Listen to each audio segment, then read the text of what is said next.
also collaborate with you to develop your personality and character in a way Marcos to himself? Yes, yes. Ako as much as possible, whenever I'm working with a director, pero tinatadya ko. Tinatadya ko muna if the director is open to collaborating with his artist. Kasi iba-iba yung director eh. Diba? Iba-iba yung style nila.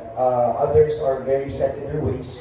Diba? Kung anong sinabi nila, kung ano yung vision nila, ayun na yun. Pero unlike other directors, si Direk Lester naman, he was very open to collaborating with his artists. He was very open to hearing our thoughts, hearing our ideas, our concepts, sa characters namin. Lalo na si Attorney din. Actually, nagpaalam din muna ako kay Attorney. Sabi ko, Attorney, okay lang po bang sa part na ito, medyo paguhin namin, medyo balikin natin. And then, binigyan naman kami ng Attorney ng blessing niya to collaborate with the director. So, ayun, yun yung na-appreciate ko sobra sa buong shoot na doon. Thank you, Ana. Thank you. On this side, from Daily Tribune, we have Jefferson Fernando. Good afternoon. My question is, tanungin naman natin si Miss Elena. Hi. Hi. Before Screening Proud, what are your other projects and what do you do as an actress?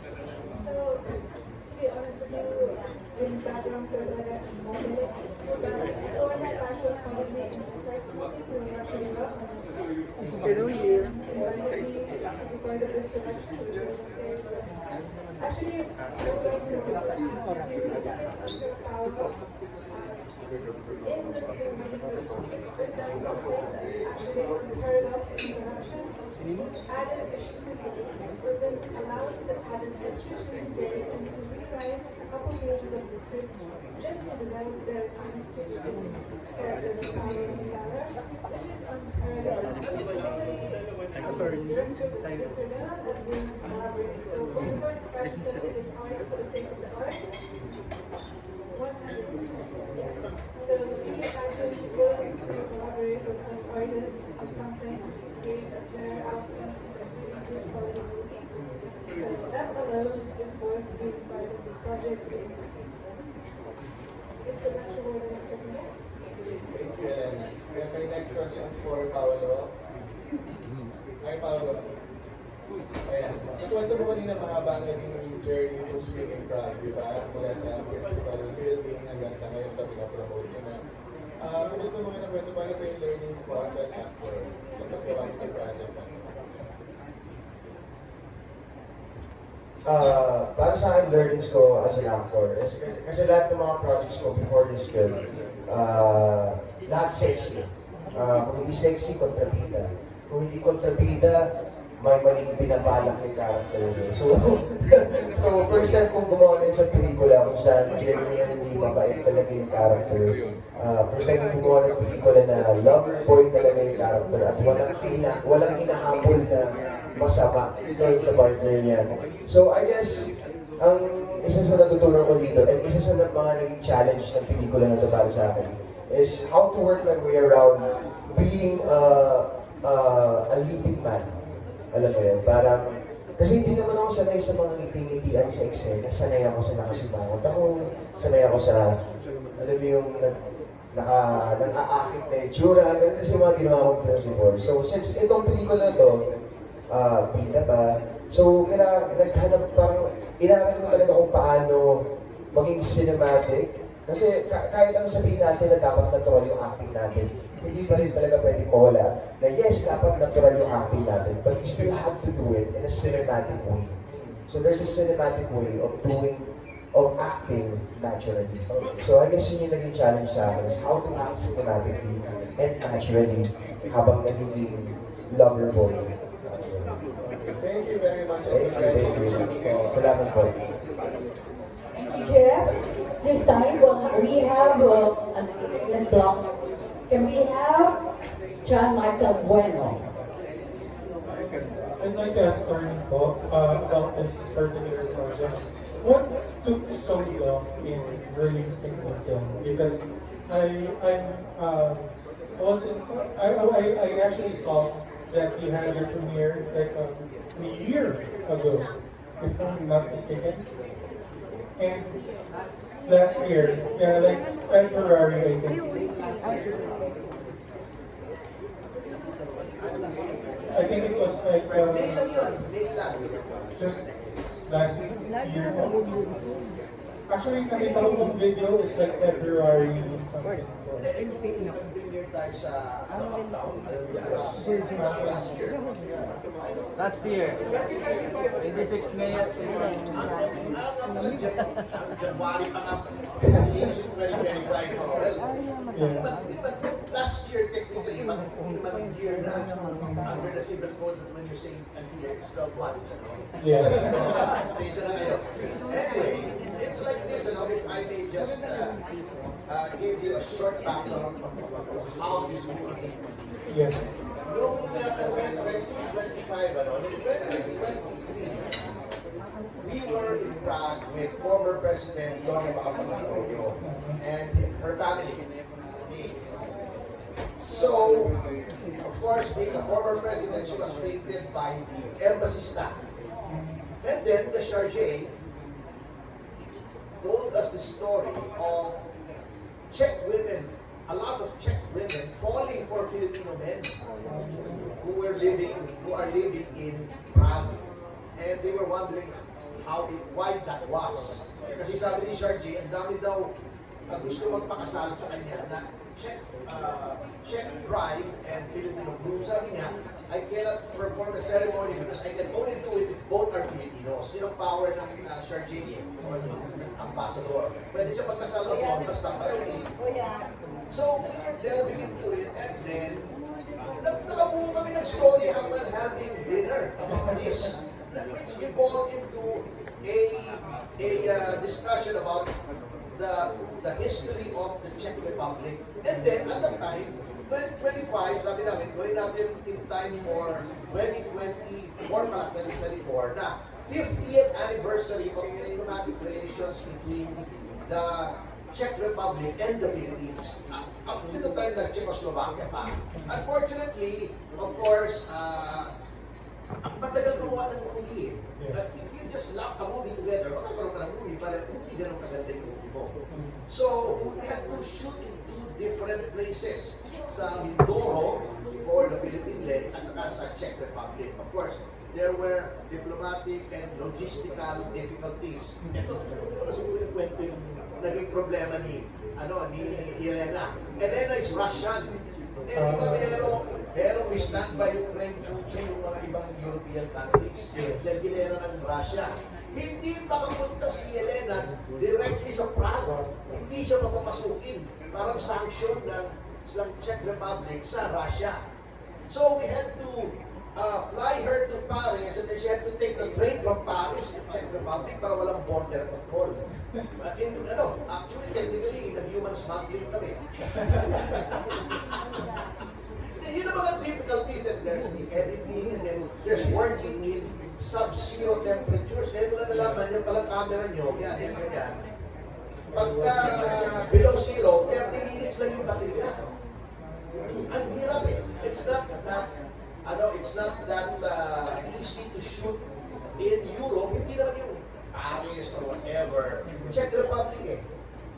Buti na lang, the Czech Republic is very friendly to movie makers. At ang bilis.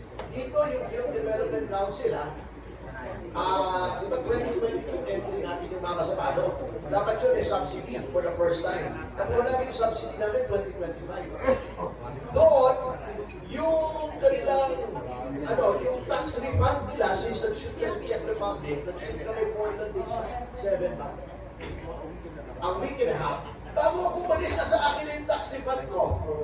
Hirap na namin yan, Paolo, sa kanila Elena dun sa mga bar doon. Sarap eh. Sarap uminom kasi lamig eh. Pero ulit lang, hindi naman parang marami. So those were the difficult. Then, inasal pa yung editor namin. So, hindi makapag-edit ng hina. So, yun ang mga difficulties. Alright, thank you so much for that story, sir. Well, now that it will actually be shown in theaters on February, what is your hope for the film? Well, we hope that people watch it not only so we can, of course, it will be candid. We want at least to get back our capital para makagawa mo yun eh. But also to learn something from the movie.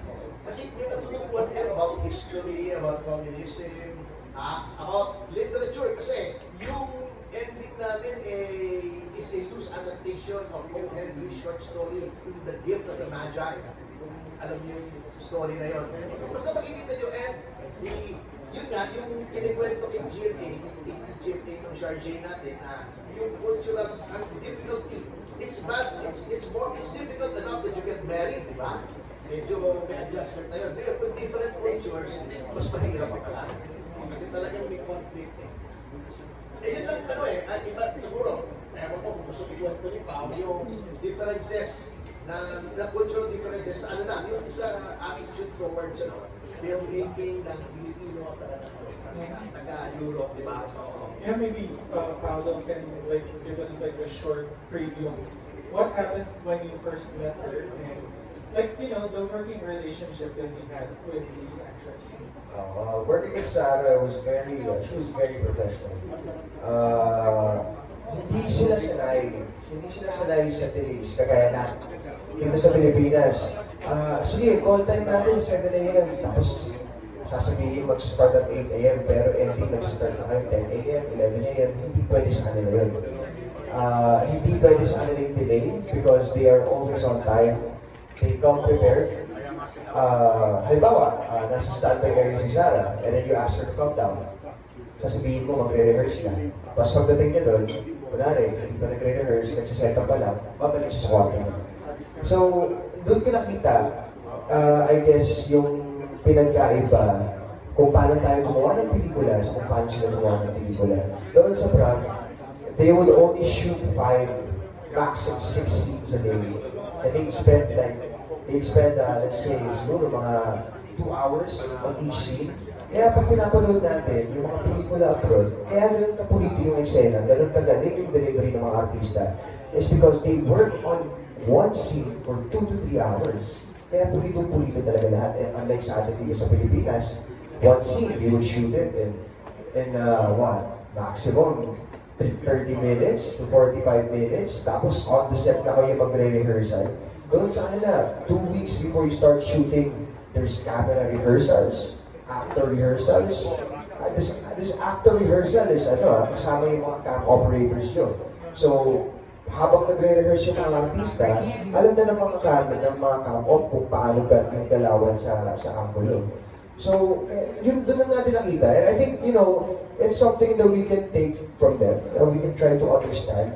I think we should try to also, emulate what they're doing. Kasi, since ang ganda-ganda ng trabaho nila, kaya nga ganun ka-pulito lang nila, maybe it's because of something they're doing. So, ayun, yun lang yung comment ko about differences in work ethics siguro. May mga, of course, may same scenes. Yes. Does that go well with a foreign actress as well? Like, how did she take it that she'll have a kissing scene with you? It was walang problema. Nung sinabi ni Direk Lester na may kissing scene, for her it was nothing. Tsaka syempre, Czech Republic, mga open-minded din kasi yung mga tao doon eh. And I think, grabe din yung bansa na yun sa pagdating sa nudity sa pelikula. So, unlike dito sa Pilipinas, medyo on the conservative side tayo, sa kanila, they're more liberated compared to us. So, every time na sinasabi sa kanya na may sa kissing scene, makikita mo sa mukha niya na wala lang sa kanya, walang hesitation, walang, ay talaga parang yes na, wala siya ganun. So, pag sinabi mo, go agad. So did we have like a short film crew, the total production? Or I think we had a location manager, no? We had a location manager sa Czech Republic. but the crew is May mga crew din na pero it was like siguro mga, sabihin natin 30% Czech, tapos 70% mga Pinoy pa rin. Kasi it was a small crew. It was a really small crew. Ilinan na kami doon eh. Director, DOP, cap-off, Yun lang eh, very big tayo yung mga tao kasi we're trying to stay under the radar. Thank you so much. Eh, Ano ba to? Attorney sa Latoy.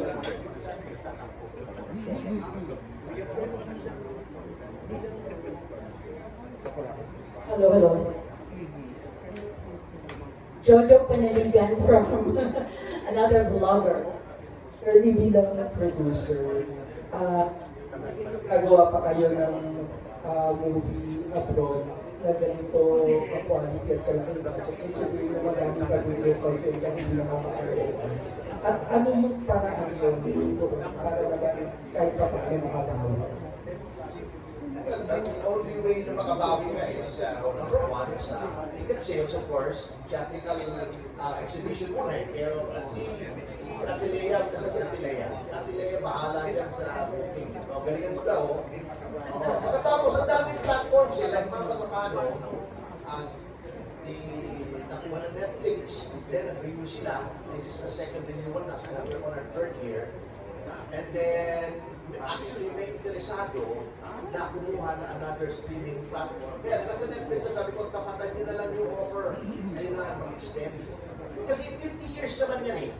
Kaya nasabi ko, yung mga, we have to change our mindset about movies. Hindi yung, dapat kumita tayo pag pinakita sa pelikula. Kaya, gawin na lang natin, madaling ma-appreciate, medyo slapstick yung comedy, para ma-appreciate ng masa. Hindi na po ganun ang pelikula. 50 years ang na-property mo yun ng pelikula. Hindi ka kumita sa theater na streaming, pwede mo pang-ibenta yung TV rights. Pwede mo mag-open ng YouTube channel parang ginagawa ng illegal, then palabas mo, kikita ka rin sa mga views Maraming paraan. So, galingan mo. Kasi, a movie will always be there. Ang nanonood sa YouTube, Ibong Adar na nga, nasa YouTube, yung restored version. Ang dami. Yung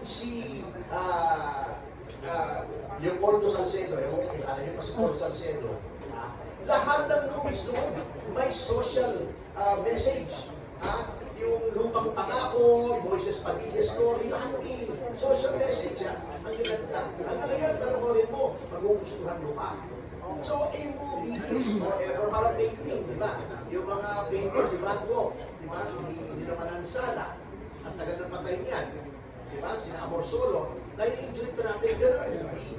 You look at it from the point of view of the fact that it is a work of art that should be enjoyed by future generations as well. Gandahan mo para pag hindi pag pinanood 20, 30 years from now, itong pelikula to ng kwenta. Long-term outlook. Oo, nagkakwenta lang nung time na ginawa siya. A movie is forever. Do it like it's going to last forever because of it.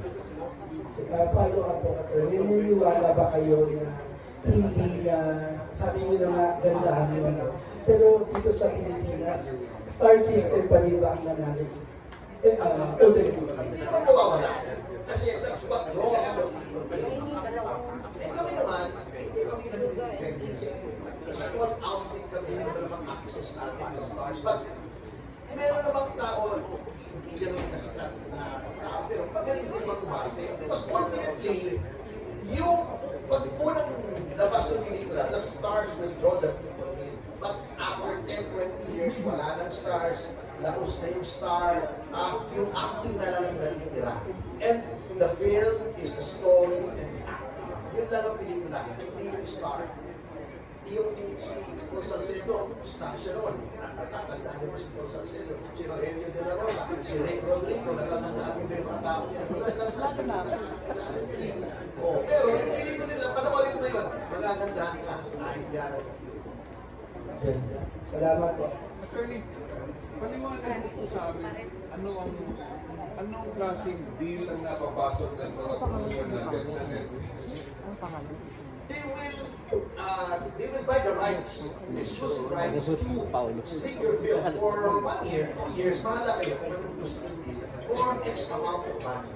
Yung ganun nga kasimple, streaming rights. Okay. And during that time, exclusive, di mo pwedeng palabas kahit sa sarili mong YouTube channel. Kasi to promote it, di mo pwedeng ibenta sa mga stasyon ng television, di mo rin pwedeng palabas sa sine unless ng revenue. So yung ganun lang yun. Yung costing ko more or less, anong range? Ha? Yung halaga. Eh, depende sa negotiation nyo. Suffice it to state na nakabawi na kami and then some for Mama Sabano. It was not instant kasi ang box office lang naman namin ng MMFF a little over, not even 6 million. Wala namang problema sa amin yun kasi noon nga sabi ng mga partners ko, i-enter ko kasi nagandahan sila. Sabi ko, sirs, mga bossing, wag natin isama sa MMFF. Yan sabi na bakit?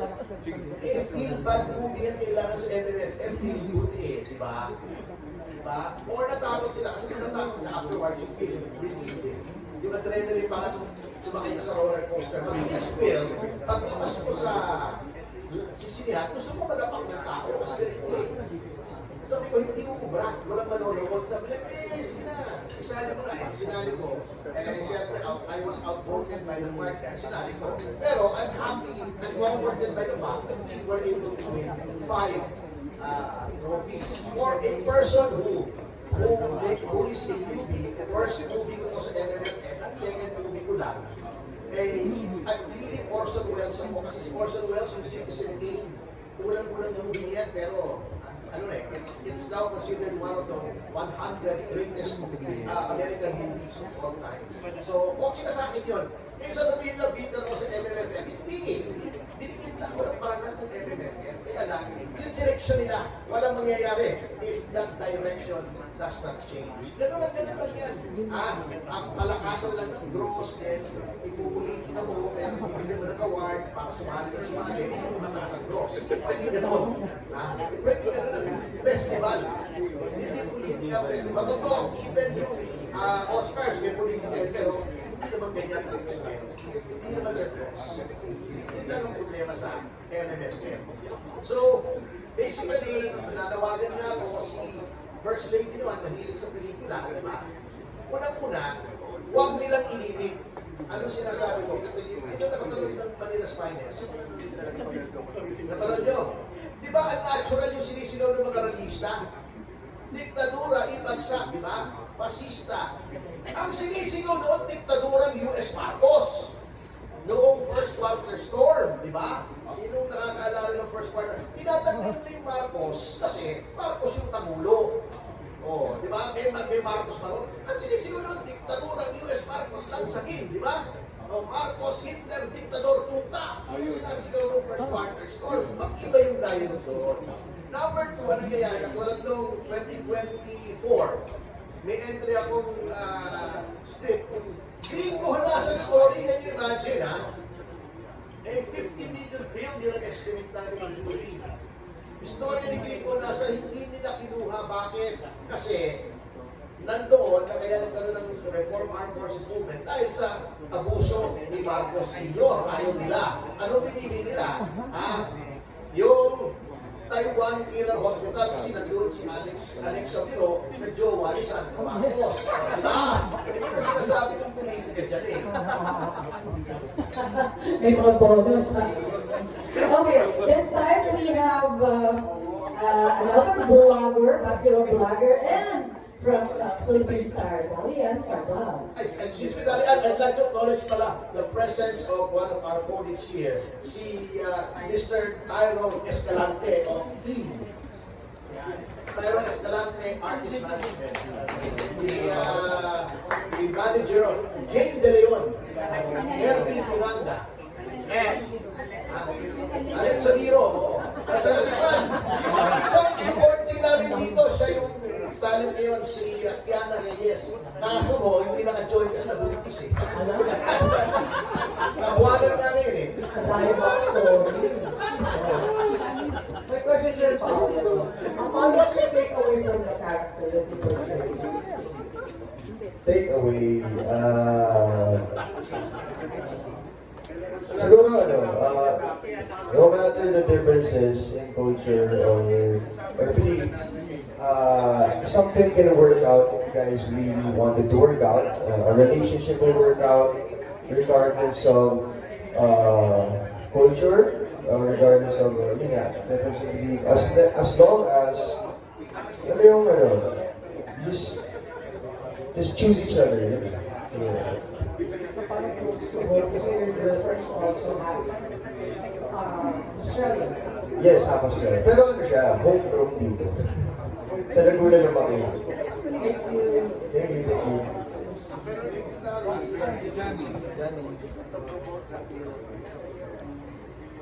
Hi, attorney. Ayan. Congratulations finally after 2 years, attorney. Nakailang press ko na tayo, ngayon pa lang finally nagkaroon ng play game. Parang mga sa paano, di ba? Ang tagal. Bago na palabas. Pero yun nga, attorney. Sobrang tagal ng mga sa paano, nag-iba na yung tsura ni Bertel.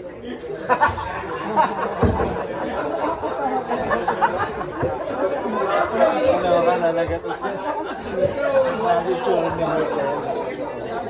Pero attorney, yung question ko, kasi you're very open about your advocacy, about being a member of, or a leader of PPCR sa mga politika. So yung vocal kayo dun sa mga opinions nyo dun sa corruption, sa problema sa government. So as a producer po ba, hindi nagkakaroon ng conflict? Kasi kanina parang you're giving us an idea na napapolitika kayo. Hindi, napupolitika yung MMFF. Yun ang ayoko. Politika, hindi lang ako on day one. Politiko ko eh. I belong to a political party. It is very difficult for natin. And the deputy spokesman of PDP. Politika, hindi lang yung politika. Huwag nilang politika, hindi yung singing. Yan ang magdaan. Yan ang ayoko. Politics, hindi politics. Banata nila ang banata. Pero yung singing, huwag nilang ipupolitika. Hindi na naman ako eh. Huwag na yung request ko. Yan ang nag-produce yung pan, di ba? Noong Manila's Finest. Pinulitika rin nila. Kasi, alam nyo, yung Manila's Finest, ang magaling doon, multi-layer dito eh. Symbolism yun ng freaking corruption that happened when martial law was declared. Parang umpisa yung 1969 hanggang 1970s. Maayos yung police na nagkaroon ng PC, PCINP. Pero ni Marcos yun eh, senior eh. Nasira yung institutions. Yun ang sinasabi ng Manila's Finest eh. Yun ang message ng Manila's Finest. Ang ganda ng movie bago ang ginawa nila. Pero lang nila, paano kung gaganahan yung mga producers? Kanina kasi attorney, ano nung alam naka-live tayo, attorney, no? Alam mo naka-live tayo? Okay lang. Kasi kanina parang may nasabi kayo about kay BBM. Hindi ka ba natatakot na baka ma-apektuhan itong movie mo? Na mag-showing pa lang. Wala tayong magagawa eh. Diba? Ang nangyayari na nga ngayon eh, anong political lines na eh. Kung supportin ni Marcos, sasabihin mo, oh, boycott yan. Noon, yung mga Marcos, diba, pinuboycott yung mga dilawan. Kasi hindi daw maganda yung portrayal kay Noynoy Aquino. Eh, wala tayong magagawa dahil sa Aquino. Ayun. In the same manner, na nakikita ko naman yung ginagawa sa MFF. And of course, ganun talaga eh. Alam mo kasi hindi sa Hollywood, di ba? May nag-iindaw sa mga politics, mga artista, di ba? Big sides. Nag-endorse sila nga ng kanyang mga presidential candidates nila. If you are mature enough to divorce my political beliefs from my artistic output, okay. If not, wala tayong magagawa. It is what it is. So, willing ka pa, attorney, parang kasi dati ang dami mo, planong gawin ng movies. Willing ka pa ba na gumawa ng business wise na situation? Sabi mo nga, di ba, yung artistic aspect ng movie mo, nasa-sacrifice? I never sacrifice the artistic aspect of my movies. Hindi ako nag-compromise. Alam niyo ng mga artista ko, alam niyo ng mga kasosyo ko, hindi ako nag-adjust for political exigency. Never. I will never do that. Ang sinasabi ko, yung artistic problems ay yung, kasi nga, dinadumb down yung taste ng Pilipino. Yung sinabi ko kanina, if you raise a person in instant noodles, hindi masarap para siya kanya ang kabyar at saka ang buwabra. Pagka ginbulang ang pinag-iinom niya, bigyan mo yan ng Domperino, inuluwak niya. Hindi masarap para sa kanila. Yun ang nangyayari. Huwag natin payagang matuloy yun. Just a few days ago, I have a DVD collection. I have thousands of DVDs. Pero naman 2015 movie na pinanood, Assassination, that early Korean movie, napakaganda. Paano tayo gagawa ng ganung movie kung hindi pa nanoorin yung ganung movie? Yun ang mabigat eh. It's about yung, it's a period piece about the Korean struggle for independence. Nasakop sila ng mga Japanese. So, maganda, commercially viable, ang ganda ng action scenes. Kaya lang, malaki yung puhunan, how can you do that same movie here kung walang manonood? So, mangyayari, plateau na tayo sa gano'n na gano'n. Di ba? Ang MMM mo, gano'n na gano'n. Comedy, sorry kung sa mga nasa Shane Rattle and Roll artista, merong trilogy na horror, merong tungkol sa mag-asawa, napo-fossilize na yung genre natin ng gano'n ng gano'n. Hindi na tayo lumalabas sa comfort zone natin. Pag gano'n ang ginawa mo, wala ka ng progress. Parang isang tao na ayaw na lumabas mo sa syudad niya kasi natatakot siya lumuwas sa Maynila. Ano ka lumabas? Kamote tayo lang. And bukod sa dinatory dito sa opinion sa MMDA, hindi ka ba na-offer na maging isa sa mga insurers? Para ma-implement mo yung gusto mong changes. Kasi sila naman eh, syempre kung ano lang ako open eh, pinapatawag sila. Natural na naman yan. Pagka pinikipula kami, hindi tayo tubago sa bagay ko. Syempre, Open ka naman. invite nila ako, I will do my share. Kaya lang talagang politics din eh, di ba? Katulad ng mga Sapalo, di ba si Noel Ferrer nag-resign pa? Dahil ayaw niyang ipasok ng mga Sapalo, pumasok din. O, ngayon, siya yung spokesman. O, spokesman ka, MMDA, meron ka nilang yung festival, pero ikaw mismo, sinasabotahe mo yung mga good movies. Paano gaganda ang MMFF, di ba? And tanda ko rin, attorney, before sabi mo, parang hindi ka masyadong in favor sa mga movies ni Vice Ganda. But this time, pinanood mo siya. And Pinapanood ko naman eh, kasi as many as possible, suporta. Hindi, ito, to be fair, maganda ang acting. This may be the best Vice Ganda movie so far. The acting is good. Kaya lang, better yung Manila's Finest, better yung acting ni Piolo. Kung sila naglaban, no way na panalo si Vice Ganda. Kay Piolo sa Manila's Finest, may acting. kung sila correctly, pero sila nominated best. Kaya nga, paano nanalo si Vice Ganda over Piolo? Sa Manila's Finest? No way! No way in hell! Really? Napanood niyo ba? Okay, magsabi. Pero attorney, ikaw ba, kung sakaling may last natin natin, ikaw ba willing kang igawa ng movie si Vice para sa sinasabi mo, magkaroon ng magandang quality film talaga? Kung magtutugma yung vision natin, why not? Wala naman akong personal device eh. Kaya lang, ang problema ko nga kasi, yung movies niya ay do nothing to elevate the quality of Filipino movies. Kung ikaw ganun ka-influential, ayaw mo mag-produce ng sarili mong movie, gumawa ka naman ng movie na ikararangal ng Pilipino, ng Philippine movie industry. Huwag yun ang yun for the sake of making money. At tama na, magkama na siya eh, di ba? O kumuha na siya, parang si Dolphy, di ba? Kasi Big Soto na lang, di ba?